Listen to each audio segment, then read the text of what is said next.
Salut YouTube, comment ça va les gens? Aujourd'hui on se retrouve pour une nouvelle vidéo et cette fois-ci c'est pour la suite des histoires de chatons. Donc comme je vous l'ai promis, il y aura bien une deuxième voire même une troisième partie pour les histoires de chatons. Franchement elles sont vraiment incroyables, donc c'est obligé que je vous les raconte. Si ce genre de vidéo te plaît, n'hésite pas à t'abonner, liker, commenter et surtout partager, moi ça me donne la force et je te remercie pour ça. Et maintenant je vous raconte ces histoires. Donc commençons pour la première histoire. Donc voilà, je vous explique le contexte. Ça se passe un samedi, un jour de mariage. Donc Chaton il était invité avec tous les autres membres de sa famille et en gros tout le monde devait monter dans une voiture. Donc chacun montait avec sa famille et tout ça. Et Chaton, vu que sa mère n'a pas le permis, il est monté avec ses grands-parents. Donc voilà, ils font le cortège et tout ça, tout se passe bien. Et à un moment, le cortège il se dirige vers la station essence parce qu'il y en a plein de voitures qui n'avaient plus d'essence, donc il devait en mettre. Il s'arrête à la station et le grand-père de Chaton lui dit Chaton, tiens, vas-y, t'es là, mets de l'essence s'il te plaît. Donc Chaton il est là, il met de l'essence. Le grand-père il est là dans ses petits trucs, il fait ça, il va payer. Et quand il revient, il y a Chaton, il l'interpelle, lui dit j'ai dit, voilà, c'est bon, j'ai mis l'essence. Au fait, fallait que je mette quoi comme essence? Le grand-père lui dit du diesel, pourquoi? Il lui dit bah ça va, heureusement, je devais mettre 80 €, j'ai mis que 60 € mais c'est en essence. Là le grand-père il pète un câble, lui met une gifle, lui je mais t'es con, c'est du diesel, c'est marqué en plus sur le truc, comment t'avais pas te tromper et tout ça. Là il dégoûte, le Chaton il est comme un dingue, il dit ouais mais je savais pas moi, tu m'as pas dit. Il dit mais c'est écrit en gros là, tu peux pas le louper, en gros dans tous les trucs d'essence c'est marqué. Donc là Chaton il met tout le monde dans la merde parce qu'en fait ils étaient en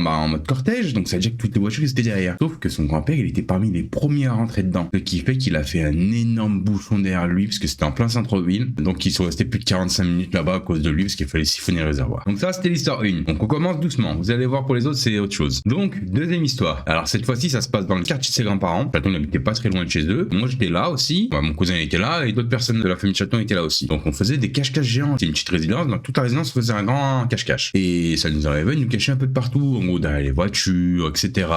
Dans les allées. Il y a vraiment un gros cache-cache. On se cachait tout ça et il y avait un gros local poubelle en extérieur. Et nous des fois ça nous arrive en fait il y avait une petite porte, on se cachait derrière la porte, tout ça. Donc les poubelles étaient à côté de nous, on les voyait et nous on était cachés un peu sur le côté. Sauf que des gens comme Chaton, un jour on le cherchait de partout et en gros on le cherchait, on voit une demi-heure, 3/4 d'heure, une heure on le trouve pas. À un moment on se mettait tous à le chercher. Et jusqu'au moment où on le trouve, et vous savez il était où? Il était caché à l'intérieur de la poubelle avec les autres déchets, il était posé à l'intérieur, il attendait. Donc je sais pas comment il a fait pour tenir aussi longtemps, mais il était dedans en tout cas. Donc voilà, donc là c'est juste une partie, mais ça c'est pas le pire qu'il a fait pendant le cache-cache. Alors un autre jour, en gros on recommençait le cache-cache, tout ça, donc Chaton était reparti se cacher, tout le monde était parti se cacher. Et là la même chose, Chaton encore c'est le dernier à trouver. Donc on s'est dit il a trouvé une cachette de malade. On regarde pareil, on a même revérifié dans la poubelle pour voir s'il était dedans. Sauf qu'il était pas dedans. Des questions, on voit 1 heure, 2 heures qui passent et il sort pas. Et là on voit Chaton qui rentre dans le quartier à pied. Et on nous dit Chaton, t'étais où? On avait dit qu'on se cachait que dans la résidence pour t'es sorti tout ça. Il lui dit en fait il y a un problème, c'est que je me suis caché dans le coffre d'une voiture, sauf que la voiture c'était le chinois là qui habite dans mon bâtiment, il est parti travailler avec. Donc ce qui fait je me suis retrouvé à son travail. Donc en fait Chaton il était caché dans le coffre, il est parti jusqu'au travail du mec, le mec il l'a retrouvé dans son coffre, une fois arrivé là-bas il l'a ouvert, il l'a trouvé dans son coffre, il lui a dit qu'est-ce que tu fais là? Il lui a dit je fais un cache-cache.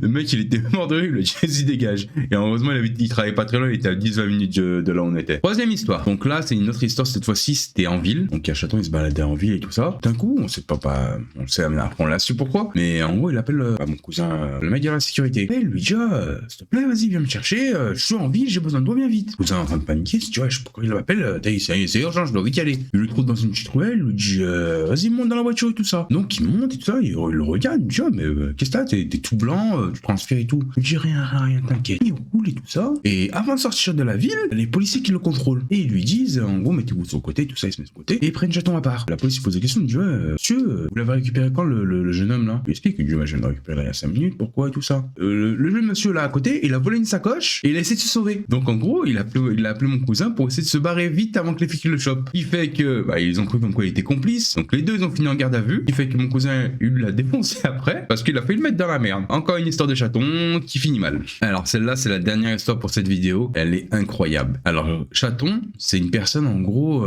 souvent il connaît beaucoup de monde mais personne ne le connaît. En gros il va dire bonjour à tout le monde mais ils vont pas se rappeler forcément de lui. Mais bon c'est pas ça l'histoire. Donc un jour il était chez ses grands-parents et tout ça, il parlait avec sa grand-mère et il lui dit à sa grand-mère, il lui explique tu vois Anna t'as vu la femme en bas de chez toi là, ta copine en face de chez toi là, apparemment elle est morte et tout ça. Donc sa grand-mère elle était triste tout ça, elle dit non c'est pas vrai et tout ça, elle paniquait, elle dit genre là faut que j'aille la voir et tout ça. Elle dit ouais elle est morte il y a pas longtemps donc voilà j'ai eu l'information, je te l'ai dit. Donc sa grand-mère lui dit ok écoute tout à l'heure je vais aller la voir, je vais l'amener, je vais dire mes condoléances et tout ça. Chaton il se bat, il rentre chez lui et sa grand-mère entre temps elle va aller pour dire les condoléances. Donc chez les Arabes en général il faut toujours amener un petit truc, du sucre, de la farine ou quelque chose comme ça. Sa grand-mère elle prend ça avec elle commence à y aller, elle va va devant la porte, tout ça, elle sonne l'interphone, oui, bien joué, oui, c'est nana, elle se monter, tout ça. Donc elle monte, elle tape à la porte, et c'est la fille de la dame qui lui ouvre. Elle lui ouvre, et elle lui dit, Salem, nana, je suis désolé pour ta mère, franchement, toutes mes condoléances, voilà, je t'amène ça. Et la femme, elle le regarde, elle lui dit, mais